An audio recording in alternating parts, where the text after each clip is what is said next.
우리가 흔히 자존감이 낮아서 대화 못하는 거 아니야? 라고 하지만 그렇지 않아요. 인간은 누구나 대화를 못해요. 제 경험도 그랬어요. 전 잘하는 거 하나 없고요. 전 제가 왜 사는지도 모르겠어요. 소위 그 자존감이 낮아졌다라고 하는 그 상태에서 굉장히 어려워하시는 질문은 안녕하세요. 지식인 초대석 한석준입니다. 진짜 대가들의 고급 지식을 전하는 지식인 초대석, 오늘의 초대 손님은 인간들의 아주 순도 높은 고급 대화법을 연구하시는 리플러스 인간연구소의 박재현 소장이십니다. 어서 오십시오. 네, 안녕하세요. 반갑습니다. 대화를 얘기하면서 저도 이제 그런 관련된 영상을 많이 만들고 있는데 질문하는 것들이 자존감에 연결되어 있는 경우가 많아요. 그래서 한번 여쭤보자면 자존감이 좀 떨어지는 사람들은 대화할 때 어떤 특징이 있습니까? 자존감이라는 키워드가 사실은 제 삶에서도 굉장히 중요한 이슈였었거든요. 자존감이라고 하면 사전적 의미로는 그냥 나를 소중하게 여기는 마음인 거잖아요. 그런데 많은 사람들은 이 자존감이라는 게 있기도 하고 없기도 하고 키워지기도 하고 사라지기도 한다라고 생각을 하시더라고요. 근데 저는 지난 한 18년 좀 넘게 사람들하고 대화 훈련해 오거나 이제 클라이언트들을 보면서 제가 느꼈던 자존감은 태양 같은 거였어요. 사라졌다가 없어지는 게 아니라 태양은 사실 늘 있죠, 거기에. 자존감은 태양같이 우리 가슴 안에 항상 있는 거예요. 죽는 그 순간까지. 그런데 살다 보면 개인적으로는 여러 상실의 사건을 경험하죠. 사랑하는 친구가 세상을 떠나기도 하고 헌신을 다했던 일자리에서 나를 더 이상 필요로 하지 않기도 하고 개인들이 경험하는 상실의 사건들이 있고요. 두 번째는 사회 문화적인 유산의 문제가 있어요. 예를 들어서 우리나라의 전통적인 체면 문화라든지 비교를 하는 우리의 사회 구조라든지 이런 사회 구조적인 것들을 저는 구름이라고 얘기하거든요. 그러니까 태양은 늘 있는데 그게 가끔은 상실의 사건이나 문화유산적인 이유들로 가려지면 그게 없는 것 같이 느껴지는 상태가 우리가 흔히 말하는 자존감이 낮아진 상태다라고 말할 수 있지 않을까.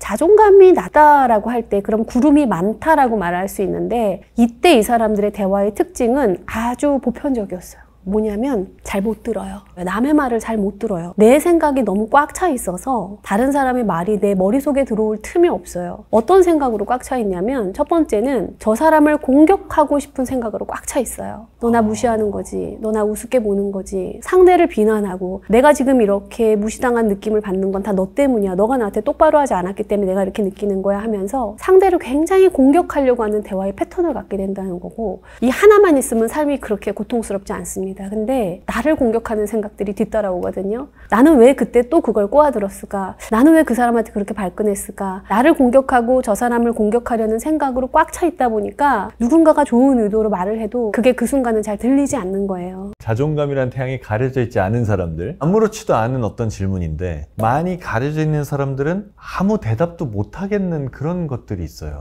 우리가 믿고 있는 핵심 신념들이 있어요. 근데 그 중에서 되게 슬픈 신념 두 가지가 있는데요. 우리가 소위 그 자존감이 낮아졌다라고 하는 그 상태에서 제가 원하는 게 뭐가 중요한가요? 상대한테 맞춰 나가면 되죠. 자기 희생의 신념이 활성화되고요. 두 번째는 저는 상관없으니까 마음대로 하세요. 굴복의 신념이 활성화되죠. 그러니까 이런 상태에서 굉장히 어려워하시는 질문은 선생님은 원하는 게 뭔가요? 라는 선생님의 욕구에 대한 질문을 하면 대답을 잘 못하세요. 제가 원하는 거요? 저 그런 거 생각해 본 적이 없어요. 늘 누군가에게 마치고 인정을 받아야 했고 승인을 받아야만 했었던 많은 사람들. 그래서 그 승인과 인정 추구라는 먹구름이 꽉 차 있을 때는 그래서 너가 원하는 게 뭐니? 라는 질문에 대답을 잘 못해요. 두 번째는 뭐냐면 내가 누구보다 떨어지는가? 내가 누구보다 나은가? 그런 분들에게는 늘 생각이 비교에 맞춰져 있으니까 그래서 너는 어떻게 느끼니? 선생님 마음이 어떠세요? 라는 질문을 되게 거북스러워 하세요. 그건 비교가 아니어서? 네, 열등감과 우월감이 아니라 저는 제 자신이 자랑스러워요. 저는 때로 흐뭇해요. 저는 억울한데요. 이런 느낌적인 언어들을 잘 발언하지 못하세요. 왜냐하면 늘 생각으로만 내 의식이 머물러 있으니까. 세 번째인데요. 이건 뭐냐면 너의 강점이 뭐니라는 질문에 대답을 잘 못하세요. 저 잘하는 거 하나 없고요. 저 쓸모없죠. 전 제가 왜 사는지도 모르겠어요. 근데 제가 인상적이었던 분이 계셨어요. 50대 남자분이셨고 중형이셨는데요. 그분이 그 질문을 이렇게 듣고 있다가 선생님 저는 제가 살고 있는 단지에 길고양이들이 굉장히 많은데요. 그 고양이들을 보면 누가 알든 모르든 편의점에 가서 고양이 캔을 사가지고 주고 갑니다. 그런 제 모습이 좋아요. 그거거든요. 그런데 어떤 분은 글쎄 제가 야구는 좀 잘하는 것 같고요. 가만히 있어봐. 내가 이런 거예요. 그럼 자존감 문제가 아니라 거의 뭐 나라는 사람이 어떤 사람인지를 찾아가는 얘기 같기도 해요. 그럼요. 대화는 자기가 누군지 모르면 상대를 알 수가 없죠. 대화를 할 때 내 마음을 모르면 상대 마음을 알 수가 없고요. 그러니까 자기를 알아가는 훈련이 결국은 대화를 잘하는 훈련이고, 대화에 있어서 속대화, 침묵으로 하는 자기인식의 대화가 대화의 저는 80%를 차지한다고 생각을 해요. 그럼 이제 이 영상을 보시는 분들 가운데 이거 혹시 내 얘기 아니야? 라고 생각하시는 분들, 지금 뭔가를 좀 연습해보거나 다르게 마음을 먹어보거나 그럴 수 있는 방법이 있습니까? 그 구름이 어떤 모양새의 구름인가, 그걸 한번 봐야 되고요. 두 번째는 그 구름을 바라봤을 때 내 마음이 어떤지도 느껴봐야 돼요. 예를 들면 이런 거예요. 사람들이 저를 기분 나쁘게 하는 순간에도 저는 자꾸 웃고 있어요. 근데 집에 돌아오면 그런 제 자신이 너무 바보 같아요 라고 말을 할 때 저희가 하는 일은 선생님 바보가 아니에요, 선생님 굉장히 강력한 자아가 있으세요, 이렇게 얘기 안 하죠. 선생님, 만약에 웃지 말아야 될 상황에서 웃고 마는 그런 나를 바라볼 때 지금 마음은 어떠세요? 그러면 대부분 그때 아주 따뜻하게 봐요. 그러면서 이렇게 말하세요. 그런 제 자신이 너무 가엾네요. 나를 소중하게 여기는 마음이, 그게 바로 태양이 보는 거예요. 그러면 그 아이에게 뭐라고 해주고 싶으세요? 라고 물어보면 그러지 않아도 된다고 말하고 싶어요 라고 하죠. 그래서 우리 안에 사실은 사회적으로 적응시키기 위해서 개발된 그런 파트들도 있지만 그 뒤에는 사실 더 본연적으로 그런 파트들을 바라볼 수 있는 건강한 어른도 있거든요. 그것을 활성화시켜주고 대화할 수 있도록 도와주는 게 대화 훈련의 목적이에요. 요새 자존감 가지고 많은 얘기를 하고 심지어 자존감조차도 다른 사람과 비교를 하잖아요. 근데 그렇게 하게 되는 제일 큰 환경적 변화가 SNS가 아닌가 싶어요. 우리가 선택하는 모든 것들에는 순기능과 역기능이 있다는 생각이 들어요. SNS에는 순기능이 분명히 존재하죠. 일하느라 너무 바쁘니까 친구들을 못 만나요. 어쩌다 1년이래 봐야 한두 번 만나거든요. 그런데 저는 잘 모르는 것들을 우리 친구들끼리 서로 알고 있는 얘기들이 많은 거예요. 서로가 인스타를 팔로우하면서 야, 너 어제 거기 갔더라 막 이런. 저는 이런 점은 분명한 순기능인 것 같아요. 이제 역기능이라고 하면 이럴 수 있겠죠. 내가 무엇을 올려야 더 괜찮은 사람처럼 보일까? 락강이라는 철학자가 우리는 사실 타자의 욕망을 욕망한다라는 말을 했거든요. 이 레어템에 관련된 얘기일 수도 있잖아요. 예를 들어 제가 이거 텀블러에 전혀 관심이 없었는데 한석준 아나운서님께서 이거를 쓰는 게 너무 멋있어 보이는 거예요. 그래서 샀단 말이에요. 그래서 찍어서 올리고 저는 쓰지도 않아요. 그러니까 SNS 자체가 문제라기보다는 내가 그걸 어떤 의도로 하는가를 살펴보는 게 자기 자신한테는 되게 필요한 것 같아요. 그렇게 해서 다른 사람들이 너 그런 텀블러를 쓰는구나 라고 생각하고 좋아요를 눌러준다든지 이런 게 기쁨일 수도 있잖아요. 그 행복이 얼마나 가는지도 한번 생각해보면 참 좋을 것 같아요. 내가 정말 그랬다면 이걸 계속 쓰겠죠. 이거 써보니까 진짜 좋아. 올리기도 했어. 자랑도 했어. 인정도 받았어. 좋기도 해. 그럼 아무 문제가 없겠죠. 그런데 만약에 내가 이걸 그냥 올리고 그냥 그걸로 끝냈고 관심이 없어졌어요. 이미 나는 다 충족이 됐거든요. 그럼 그때 느끼는 인간의 감정은 허탈함이 또 있어요. 많은 20대 초반의 청년들을 상담하다 보면은요, 너무 힘들다는 얘기를 많이 해요. 자기는 열심히 아르바이트를 해가지고 하루하루 살기도 힘들고, 그런데 자기 모임 리더가 우리 스타벅스 가서 커피 마시면서 얘기하자라고 얘기한다는 거예요. 그리고 어깨에는 구찌 가방이 걸려 있었다는 거예요. 아버지가 사주셨다는 거죠. 그럴 때 너무 박탈감을 느낀다는 거예요. 그런데 이런 생각도 들어요. 살면서 우리가 박탈감으로부터 자유로워질 수 있을까? 그건 우리가 선택한 문화가 아니거든요. 그래서 SNS 자체를 우리가 없앨 수 없겠죠. 이미 우리의 거대한 트렌드고 문화가 이미 됐고요. 네. 그런데 그걸 분별하는 능력이 굉장히 중요한 것 같아요. 내가 저 사람이 쓰는 저 물건이 좋아 보일 수 있죠. 그걸 쓰니까 좋을 수도 있어요. 그게 나에게 행복을 준다면 저는 괜찮다고 봐요. 그런데 내가 그걸 보는 게 너무 괴롭고 지금 현재 나의 상황이 너무 힘든 상태에서는 그 모든 게 나한테 괴로움으로 다가올 수 있잖아요. 당분간 끊어도 되죠. 근데 대부분은 뭔가 때문에 내가 지금 심리적으로 굉장히 안 좋은데 이게 왜 안 좋은지 잘 모르는 거죠. 뭘 차단할지도 모르잖아요. 그런 경우는 대부분은 자기의 그림자가 있죠. 현재 이 모습에서 내가 과도할 정도로 괴롭고 이유도 모르겠고 그렇지만 그 괴로움을 떨쳐버릴 수 없다면 사실 그분과 이야기를 나누다 보면 아주 오래전에 캡슐처럼 보관되어 있는 그분만의 그림자가 있을 거예요. 그거를 같이 트래킹하는 작업도 되게 의미 있는 것 같아요. 내가 혼자라고 느껴질 때, 그런데 이 괴로움이 너무 큰데 어디서부터 뭐가 잘못됐는지도 모를 때는 그때는 어쩌면 신호일 수도 있을 것 같아요. 믿을 만한 전문가적인 상담사를 찾아가라는 신호일 수도 있겠죠. 그러면 자존감을 다시 회복하는 게 매우 어려운가요? 어떤 누군가가 정말 진실한 대화를 해줘야지만 그게 가능한 건가요? 두 가지를 꼭 말씀드리고 싶어요. 하나는 수동적 지지예요. 부모님이 그 지지적 대상이 되어주면 제일 좋죠. 그런데 대부분은 그 부모님 때문에 힘들어서 오시는 분들이 더 많아요. 그래서 이 수동적 지지는 내가 주체가 아니라 누군가가 나를 주체자로 만들어줄 수 있는 지지적 관계가 중요해요. 다이애나 포샤라는 학자가 회복력에 대해서 얘기하면서 우리가 마음이 무너졌을 때 일어나는 능력이잖아요. 그 회복력은 타자의 생각과 가슴 속에 나라는 존재가 자리하고 있다는 걸 느낄 때 일어나는 힘이라는 거예요. 제 경험도 그랬어요. 제가 가장 힘들 때 혼자 내가 일어날 수 있었던가? 그렇진 않았던 것 같아요. 누군가한테 기대고 그 사람이 내 얘기를 들어주고 나를 따뜻하게 봐주고 이 서포터가 한 명은 반드시 있어야 된다. 이게 저의 생각이고 제 경험이었고요. 그런데 두 번째가 사실 저는 더 좋았어요. 두 번째는 뭐냐면 나의 자아 기능이 많이 떨어져 있다고 생각할 때 봉사를 하라는 거예요. 사실 인간의 본성이 나에 대한 소중함을 아는 능력인데 그 반대되는 대치는 무슨 생각이냐면 나는 쓸모없다는 생각이거든요. 근데 나의 쓸모있음으로 바꾸는 가장 확실한 방법은 나보다 조금 더 어려운 사람이 가서 내가 행위적으로 봉사를 하는 거예요. 제가 정말 많은 사람들의 그 모습을 봤거든요. 눈이 정말 달라져요. 그 봉사가 무슨 대단한 봉사도 아니에요. 어디 가서 큰 돈을 기부하거나 작정하고 무슨 365일 어디 가서 도와주라는 게 아니라 아주 작은 봉사. 힘들어 보이시는 내가 한 번 더 도와드리고 문 열고 갈 때 뒷사람 한 번 보면서 문 열어주시고 이런 작은 내가 누군가를 돕는 행위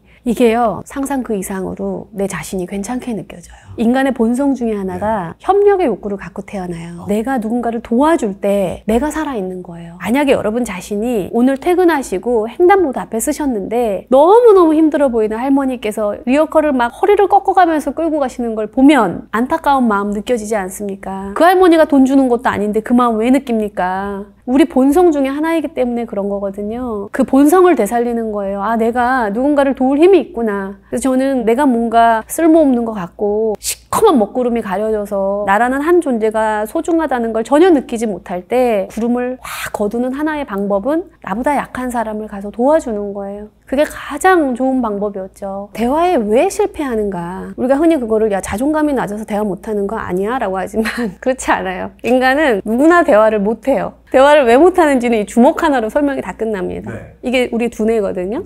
이쪽은 우리 이제 앞쪽 이마를 말해요. 이게 정상적인 두뇌의 상태인데 이때 누구나 대화를 잘할 수 있어요. 인간에게 누구나 두 가지의 능력이 부여받았기 때문이죠. 하나는 공감 능력이고 하나는 문제 해결 능력이에요. 예를 들어서 우리 아나운서님께서 집에 가셨는데 너무 사랑스러운 우리 7살 딸이 울고 있는 거예요. 그러면 1번, 2번 중에 선택해 보세요. 1번, 아이가 슬퍼 보인다. 2번, 아이가 기뻐 보인다. 슬퍼 보이죠. 그렇죠. 당연히 공감되시죠? 자, 두 번째 질문이에요. 그 아이를 바라보는 내 마음입니다. 1번, 흐뭇하다. 2번, 걱정스럽다. 걱정스럽죠. 그렇죠. 그거는 왜 가능하냐면 지금 아나운서님의 뇌가 정상적으로 움직이기 때문이에요. 그러면 현관에서 어떻게 하시겠어요? 아이를 보고. 안아주겠죠. 그렇죠. 얼른 뛰어가서 야, 우리 딸 무슨 일이야?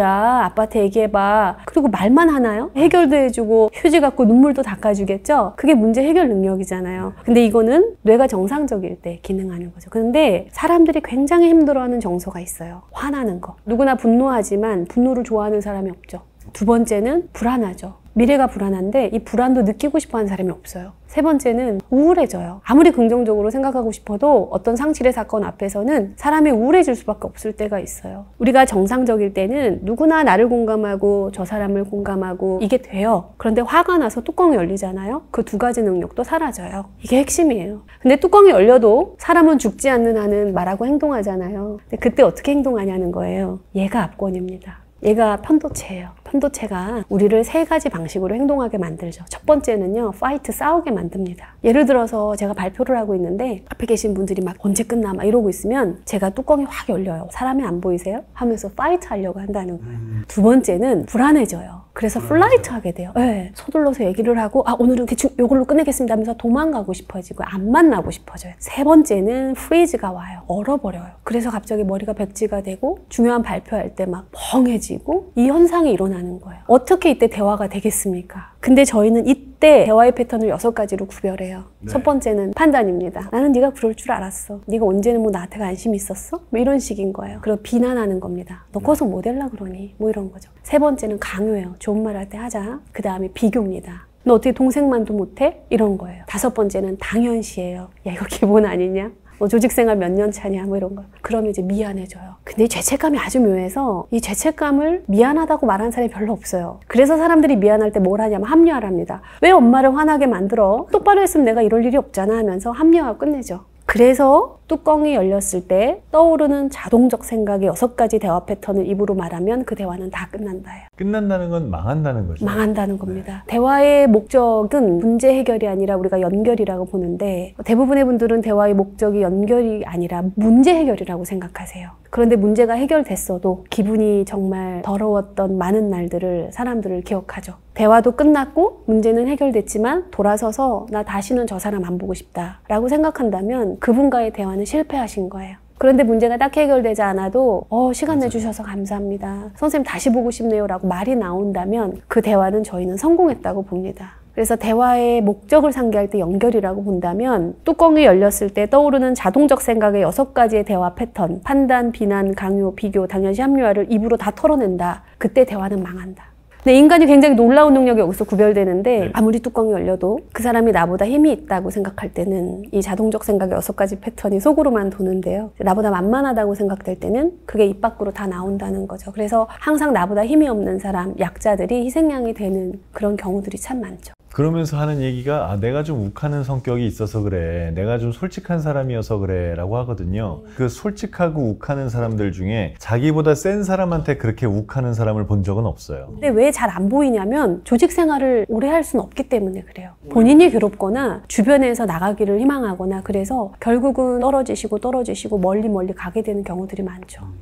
제가 대화에 대한 영상을 올리거나 그런 컨텐츠를 만들었을 때 제일 많은 불만사항을 얘기하는 대상은 가족이에요. 가족 간에 정말 진심 어린 대화, 그런 대화를 하려면 어떻게 해야 될까요? 너무 신기한 거는 연인이나 배우자 상황에서는 역지사지를 해보시라 그러고 그렇게 화를 내세요? 내가 뭐하러 저 인간을 생각하냐. 부부나 오래된 파트너들의 관계에 있어서의 대화의 변수는 자기 인식의 수준에 따라서 달라지는 것 같아요. 하나의 사례를 들어볼게요. 예전에 제가 한 회사에 나가가지고 8주 워크숍인데 한 선생님이 오셔가지고 수업 전에 선생님 오늘 아침에 싸우고 왔습니다 이렇게 얘기하시는 거예요. 그래서 왜 다투셨어요? 그랬더니 어제 비가 왔는데 오늘 아침에 일어나서 거실에 나오니까 빨래가 널려 있는데 쉰내가 나는 거예요. 이게 말이 됩니까? 빨래를 집어던지면서 빨래를 어떻게 했길래 이렇게 냄새가 나냐고 화를 냈다는 거예요. 배우자가 뭐라고 하던가요? 너무 황당해하면서 같이 집어던지고 나가라 그랬다는 거예요. 근데 운전을 하고 회사를 오다 보니까 왜 그렇게까지 내가 화가 나는지 모르겠다는 거예요. 그래서 제가 이야기를 하다가 그분의 그림자를 하나 캐치했어요. 어릴 때 엄마 아버지가 둘 다 맞벌이 부부셨는데 늘 자기는 집에 나오면서 빨래줄이 이렇게 밖에 주택이니까 이렇게 걸려 있었던 거예요. 그럼 거기서 하나 집어가지고 자기가 입고 학교를 갔는데 자기가 가장 좋아하는 여학생이 야 어디서 이상한 냄새 나지 않아? 이렇게 얘기를 한 거예요. 그래서 자기가 그게 너무 트라우마가 돼서 운동할 때도 가방에 티셔츠를 2개씩 넣고 다녔다는 거예요. 냄새 나는 게 싫어서. 그러니까 그 냄새를 맡자마자 너무 화가 나가지고 어떻게 이럴 수가 있냐고 화를 냈다는 거예요. 부부와 반려자, 사랑하는 애인 사이에서 제일 중요한 대화의 변수는 나의 그림자를 아는가? 두 번째 내 그림자를 공유했는가? 아마 그 배우자분이 그걸 아셨다면 왜 이 사람이 그렇게 화를 냈는지를 조금은 이해할 수 있었겠죠. 부모와 자녀 사이의 갈등에서의 변수는 부모가 얼마나 역지사지의 태도를 갖출 수 있는가에서 달라져요. 왜냐하면 부모가 옳다고 믿고 있는 생각이 너무 강렬할 때는요. 이 자녀의 마음이 잘 안 들어옵니다. 너무 나의 두려움과 나의 불안이 클 때에는 아이가 어떻게 느끼는지, 아이가 왜 저러는지 그 왜라는 질문 5번을 하면 본질로 가거든요. 5 레이어를 들어가다 보면 부모님들이 대부분 우세요. 몰랐다고. 저는 그때를 좀 울게 시간을 드리고 아이한테 비로소 정말 하시고 싶었던 말이 뭔가요? 그러면 그 하고 싶은 말을 대부분 찾으세요. 저는 그때 또 확인해요. 이분에게도 이미 능력은 있었구나. 이렇게 오랫동안 지속되는 관계일 때가 사실은 더 상처받고 더 힘든 것 같아요. 어떤 말을 듣는 순간 내가 지금 이 말을 평생 들어야 돼? 이런 식으로 생각이 갈 수가 있거든요.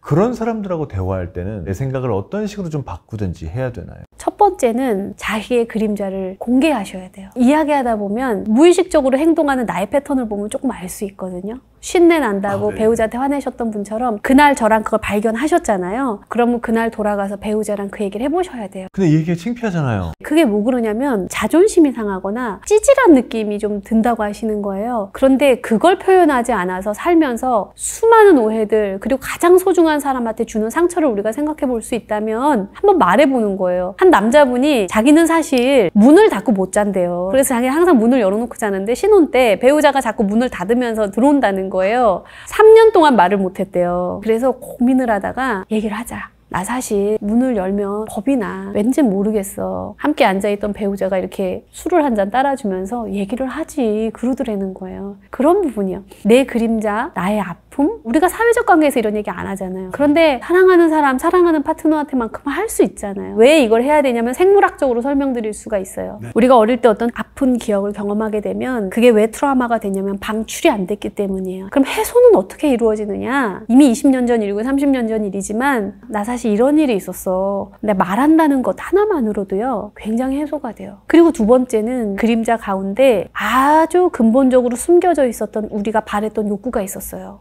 예를 들어 빨래로 설명한다면 인정받는 거, 사랑받는 거겠죠. 야 냄새나 누구야 너 저리 가. 소속감 이런 게 너무 중요했겠죠. 두 가지의 결로 한번 말해볼게요. 그날 밤에 이제 갔어요. 그리고 마주 앉았죠. 아이들 다 재우고 여보 아까 내가 화낸 건 미안해. 내가 좀 심했다. 끝. 별로 안 풀릴 거예요. 근데 여보 나 진짜 창피한 얘기긴 한데 내가 오늘 이야기하다 보니까 하나 새롭게 알게 된 게 나 어릴 때 내가 옷을 입고 갔는데 땀 냄새가 났나 봐. 근데 우리 반 애들이 그런 걸 갖고 좀 놀란 적이 있었는데 그게 상처가 됐었던 것 같아. 그래서 내가 오늘 좀 과도하게 화를 낸 것 같은데 여보 미안해 라고 하면 뭐라고 하겠어요. 당신 그때 너무 힘들었겠다. 걔네 너무했다. 그럼 방출이 돼요. 그 반대로 자존감이 아주 충분히 높은 그런 연인이나 그런 부부들은 어떤 대화를 하나요? 완전히 다르죠. 이분들은요 자신의 태양이 있다는 거를 늘 바라보고 있는 사람들이잖아요. 시기 질투가 없어요. 내가 충만히 내 자신이 이렇게 소중한데 너보다 특별한 건 아니야. 내가 사랑에 있어서 스카펙이라는 학자가 사랑이라는 것은 두 자아가 만나서 서로의 자아를 팽창시켜 줄 수 있는 즉 성장시켜 줄 수 있는 동반자적인 관계라는 의미잖아요. 그러니까 내가 소중하니까 저 사람도 소중해 보이는 거예요. 우리가 구름이 쫙 가려져 있을 때는요 나만 어두운 게 아니라 내 시야에 보이는 모든 게 어두울 수밖에 없잖아요. 그런데 태양이 쫙 뜨면 내 시야만 밝은 게 아니라 저 사람에게도 다 밝음이 있잖아요. 그러니까 서로에 대한 시기 질투가 일단 없고 이 배우자나 남녀 커플도요 열등감을 많이 느끼죠. 우리가 그래서 페르소나 이론이라는 게 있죠. 그러니까 내가 누구를 선택할 것인가, 나를 돋보이게 할 수 있는 사람을 선택하는 사람들도 많거든요. 나의 열등감 중에 하나는 공부를 못했던 거예요. 그러면 공부를 잘하는 사람, 내가 그 사람 옆에 있으면 나도 돋보일 수 있는 거. 사회적으로는 그런 사람 옆에 있으면 내가 더 주눅들 수도 있겠지만 배우자나 파트너라면 좀 다른 얘기가 되죠. 그리고 서로의 성장을 진심으로 축하해 준다는 거예요. 제가 조직에 가서 승진자 교육도 하고 승진 누락자 교육도 한단 말이에요. 그걸 물어봐요. 조직생활 하시면서 웃는 자와 함께 웃어주는 게 쉬우셨나요? 우는 자와 함께 울어주는 게 쉬우셨나요? 그러면 웃는 자와 함께 웃는 게 너무 어렵다고 하세요. 너무 솔직한 고백이죠. 나보다 잘 나가는 사람을 볼 때 그걸 진심으로 축하해 주는 거 어려워요. 그런데 자존감이 높은 커플들은요 내가 잘 안 되더라도요 나는 소중한 건 아니까 내가 지금은 좀 안 되지만 내 파트너라도 저렇게 잘 된다면 이건 나에게 기쁨이고 저 사람이 저렇게 성장해 나가는 게 나의 역할 중에 하나라고 생각하면 이보다 더 기쁜 일이 없는 거예요. 그러니까 자존감이 높은 사람들이 함께 한다라는 건 엄청난 시너지를 보는 거죠. 그 어떤 사람들은 그거를 굉장히 힘들어하는 사람들도 있거든요. 그래서 한 대표님이 어떤 고백을 했냐면 형이 서울대를 떨어졌던 날 가장 기뻤다. 그 왜 그랬냐면 너무나 부모님의 조건화된 사랑이 이 두 형제를 지배했던 거예요. 첫째, 둘째 모두가 자신만의 태양을 보면서 자랐어야 되는 마땅한 권리가 있는데 아이들은 그 태양을 볼 기회가 별로 없었던 거죠. 늘 비교평가가 있었으니까. 그러면 만약에 내가 어떤 성공을 했어요. 근데 내 친구가 당연히 날 축하해 줄 줄 알았는데 얘의 눈빛이 그날따라 싸늘한 게 느껴져요. 그러면 진정한 친구라고 안 느껴지지 않을까요? 평소에 그 사람에 대한 나의 신뢰관계가 꽤 있었다면 야 내가 지금 이 얘기했는데 너 그 눈빛 뭐야? 이렇게 물어볼 수도 있겠죠. 그 정도라야 친구 아닐까요? 실제로 제가 되게 아주 작지만 기쁜 일이 하나 있었어요. 제 자녀하고 관련해가지고. 그래서 결혼은 했지만 자녀가 없는 친구에게 야 우리 아들이 오늘 이런 일이 있었다 라고 얘기했는데 그 친구는 자녀를 굉장히 원했지만 지금 없는 거예요. 그래서 저도 말해놓고 나서 걱정했어요. 아 내가 이 얘기를 괜히 했구나 했는데 제 친구가 너무 건강하게 얘기했어요. 야 솔직히 질투나고 부럽지만 난 축하는 한다. 늘 저한테는 굉장히 좋은 안정기지가 되어주는 친구인데 가끔 그 친구의 솔직함에 제가 탐복을 하죠. 그리고 정말 친구라면 야, 나 정말 축하받고 싶어서 얘기했는데 너 그 눈빛 뭐야? 무슨 생각했어? 물어볼 수 있어야죠. 혼자 생각하고 뒤돌아서 삐지고 섭섭해하고 아웃그룹으로 보내버리는 것보다는 한 번은 그래도 확인해 보는 게 좋을 수 있죠. 그리고 설사 그 친구가 조금 부러워서 축하를 못 해줘도 기쁜 일이 있는 나로서는 좀 너그러울 수는 있잖아요. 우리도 그럴 때가 있잖아요. 저는 어릴 때 경제적으로 되게 힘들게 컸어요. 제가 되게 부러워했던 친구가 누구였냐면 제가 그림 잘 그리는 사람 참 부러워했었는데 긴 생머리에 그 이재일통에 미술학원 가는 애들이 너무 부러운 거예요. 그 친구들을 보면 쟤는 정말 좋겠다. 걔는 고민도 없어 보이고 이런 거예요. 그 친구가 자기 그림 잘 그렸다 그러면 제가 진심으로 축하했겠어요? 그럴 수 있죠. 우리 모두 누군가를 부러워하고 또 그렇게 사는 게 인생이니까. 그럼 혹시 대화를 통해서 어떤 사람이 진정한 친구인지 아닌지를 파악할 수도 있습니까? 있죠. 그 친구가 그렇게 걱정되면 그 친구랑만 논의하시면 돼요. 예를 들어 한석준과 박재현이 친구인데 석준이가 재현이한테 재현아 나 우리 집에 이런 일이 있어 하면서 고민을 털어놨어요. 거기서 들었어요. 근데 석준이가 전혀 모르는 지영이가 있다고 해볼게요. 근데 제가 지영이 야, 내 친구 중에 석준이라는 애가 있어. 얘가 이런 일이 있대. 내가 걱정돼서 얘기하는 거야. 걔가. 왜 그 걱정을 그쪽 가서 해요. 알지도 못하는 사람한테. 내가 정말 나의 여리고 취약한 모습을 보였는데 근데 그걸 다른 데 가서 얘기하면서 내 걱정을 그 사람과 하는 거. 저는 그런 분들이 가끔 저한테 누군가 얘기를 하면 멈추게 해요. 죄송한데 그분이 아세요? 저한테 얘기하는 거? 안 하셔도 됩니다. 그렇게 걱정되시면 그분께 지금 전화 한 통 하세요. 그래서 비밀을 지켜주는 거, 그 사람의 취약한 부분을 보호해주는 거, 전 이건 친구에게서 가장 있었어야 되는 태도라고 생각해요. 근데 그걸 알 수가 없잖아요. 작정하고 남을 속이면 속을 수밖에 없더라고요. 대화를 하다 보면 이 사람이 그냥 하는 말인지 진심에서 우러나서 하는 말인지를 우리가 뉘앙스를 많이 느끼는 또 인간의 능력이 있잖아요. 그래서 그런 센스도 좀 필요한 것 같고 또 믿을 만한 사람한테 그걸 확인해 보는 것도 되게 중요한 것 같아요. 내가 이런 일을 겪었는데 이런 말을 들었는데 너가 생각할 때는 어떤 것 같아? 라고 물어볼 수도 있겠죠. 가장 믿을 만한 사람이라면. 그 소장님 말씀은 처음부터 지금까지 일관적으로 아주 가까운 모든 걸 기댈 수 있는 그 한 사람의 존재가 굉장히 중요하네요. 인간은 그렇게 태어났으니까요. 인간은 누군가의 양육 대상이 없이는 죽을 수밖에 없는 존재. 제가 인간의 관계에 사랑이 없으면 과연 뭐가 남을까라는 생각을 하던 터에 어제 대전에서 출장을 마치고 이제 오는데 근데 항상 저는 이상하게 운이 없게 기차를 바로 타야 돼가지고 2층에 성심당을 못 들어가는 거예요. 그래서 어제도 저녁 행사가 있어서 막 뛰어서 대전역을 올라타서 플랫폼에 올라왔는데 5분 이제 눈이 와가지고 기차가 지연이 된 거예요. 주변 사람들을 관찰을 하는데 기본적으로 두 쇼핑백 하나씩은 들고 있는데 한번 생각해보면 추운 겨울날 줄도 길게 서서 빵을 2봉지를 산 저 사람은 혼자 다 먹으려고 샀을까? 아니잖아요. 제 눈에 보인 건 빵이었지만 그 안에 담긴 건 보이지 않는 사랑이잖아요. 그래서 그걸 보면서 저 사람이 저걸 줄 때 어떻게 대화하면서 줄까가 궁금했어요. 아무 말도 안 하고 그냥 올려다 놓고 가는 사람도 있을 것이고요.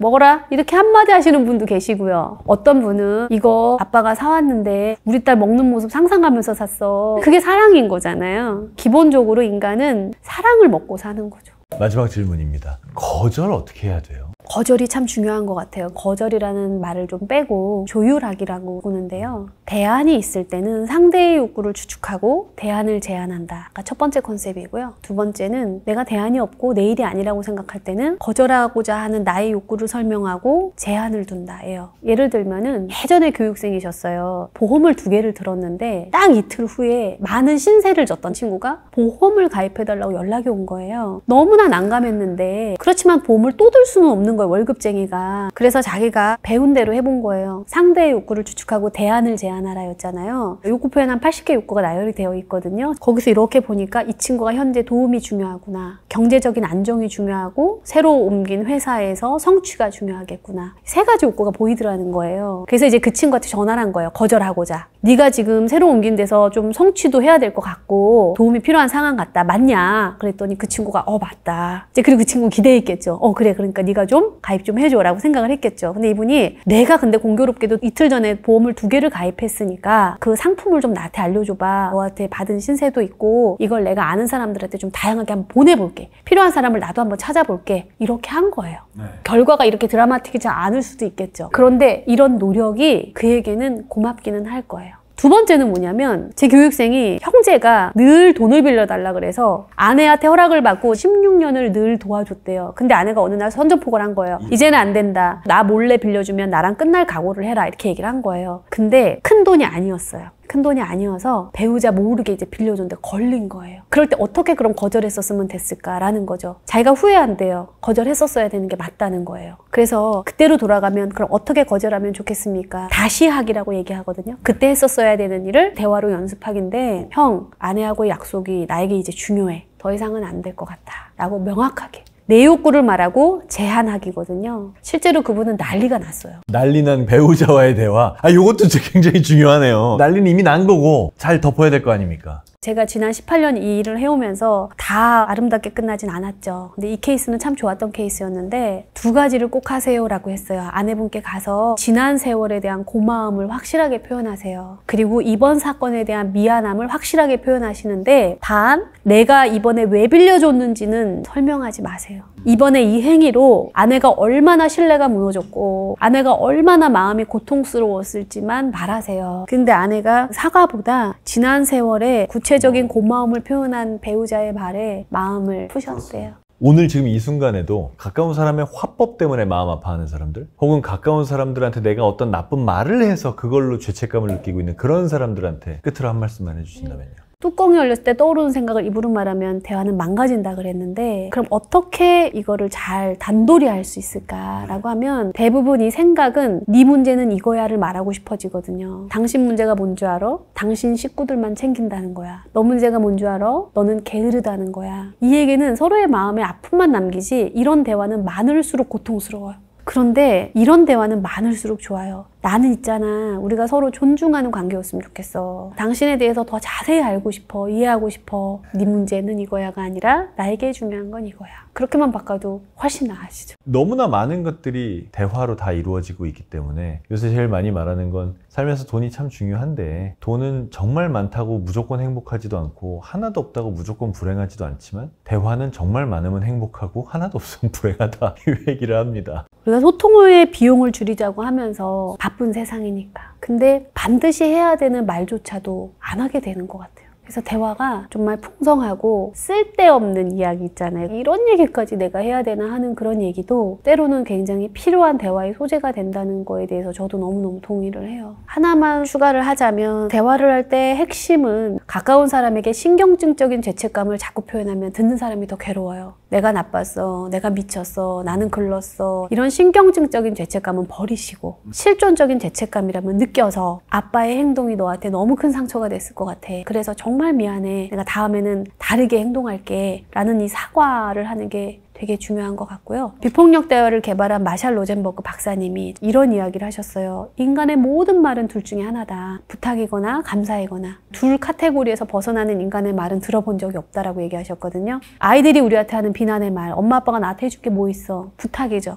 엄마 아빠 저한테 필요한 것을 좀 들어주세요. 너 나중에 너 같은 자식 나와서 키워봐. 아들아 딸아 엄마 마음을 좀 이해해 다오. 이런 말이거든요. 내가 미워하는 사람이라면 그 노력을 할 필요는 없지만 정말 사랑하는 사람이라면 저희가 이제 또 손을 써서 돌려라. 저 말이 부탁인가 감사인가 한번 돌려봐라. 아, 우리 엄마가 나한테 저 말을 한 건 무슨 표현이지? 아, 부탁의 표현이겠구나. 엄마 미워! 아, 이 말은 우리 아이의 플리즈구나. 엄마 날 사랑해줘요. 그렇게만 생각을 해도 많은 트러블이 좀 줄고 내가 마음 아플 일도 좀 줄지 않을까 싶습니다. 자, 지식인 초대석 오늘은 리플러스 인간연구소의 박재현 소장님과 함께 대화로 상처받고 대화로 상처 주는 일들에 대해서 얘기 나눠봤습니다. 오늘 영상을 보신 많은 분들이 더 이상 대화로 불행한 일이 없길, 대화로 더 행복하시기를 진심으로 기원합니다. 다음 시간에 뵙겠습니다.